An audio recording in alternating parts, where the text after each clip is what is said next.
हाफिज नईम साहब ये कह रहे हैं कि कुछ लोगों से हुकूमत ये कहलवाने की कोशिश कर रही है, उन तक पैगामात पहुंचा रही है कि ये काबिल अमल नहीं है उनके मुतालबात। तो ये मुज़ाकरात करके क्या टाइम लिया जा रहा है? कितने जो उनके मुतालबात हैं वो काबिल अमल हैं? किस तरह से डील करने जा रहे हैं आप जमात इस्लामी के इन मुतालबात को और धरने को?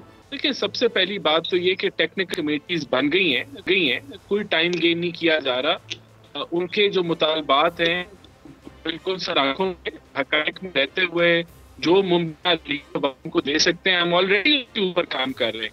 अभी आपने गौहर एजाज साहब की स्टेटमेंट चलाई कि वो सुप्रीम कोर्ट जा रहे हैं। उनसे पहले ये सवाल तो पूछें कि वो सुप्रीम कोर्ट क्यों जा रहे हैं?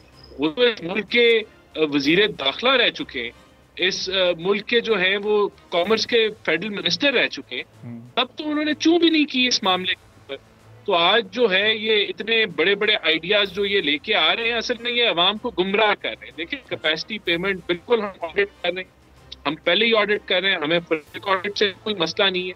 आप लेकिन अगर आप अवाम को बताएं कि ये कैपेसिटी पेमेंट बंद हो जाएंगी, तो देखें आपके इंटरनेशनल आपने सोशल गारंटीज दी हुई है। तो एक कैपेसिटी पेमेंट होती क्या है? कैपेसिटी पेमेंट तो आपकी जो बैंक की पेमेंट्स हैं, जो आपकी उस पर फाइनेंसिंग है, उसकी रीपेमेंट्स को कैपेसिटी पेमेंट कहते हैं। ऑपरेशन को कैपेसिटी पेमेंट कहते हैं और रिटर्न ऑन इक्विटी को कहते हैं। बिल्कुल इनको देख लें, इनको हम दिखाने के लिए भी तैयार हैं, इनके ऊपर डिस्कशन करने के लिए भी तैयार है।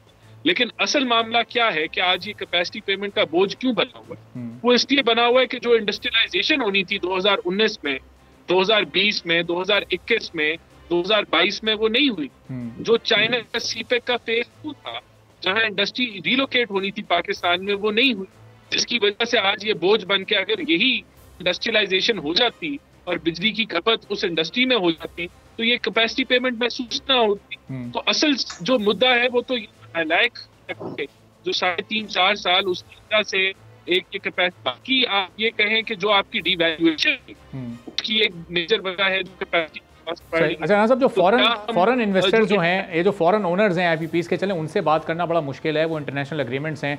लेकिन ये सुलेमान शहबाज साहब का जो एक आईपीपी है, जो जहांगीर तरीन साहब का है, जो रज़ाक दाऊद साहब का है, जो नदीम बाबर साहब का है, या मंशा ग्रुप के जो आईपीपीज़ हैं, इनसे तो बात हो सकती है ना। पाकिस्तान तहरीक इंसाफ के दौर में इनसे बात हुई, वो अभी हुमायूं मोहम्मद साहब इस पर बात करेंगे भी। लेकिन आप लोगों के लिए क्या मुश्किल पेश आ रही है इन लोगों से बात करना? यही तो बात है जिनका आपने जिक्र किया, उनमें से कुछ की तो कैपेसिटी पेमेंट सही है।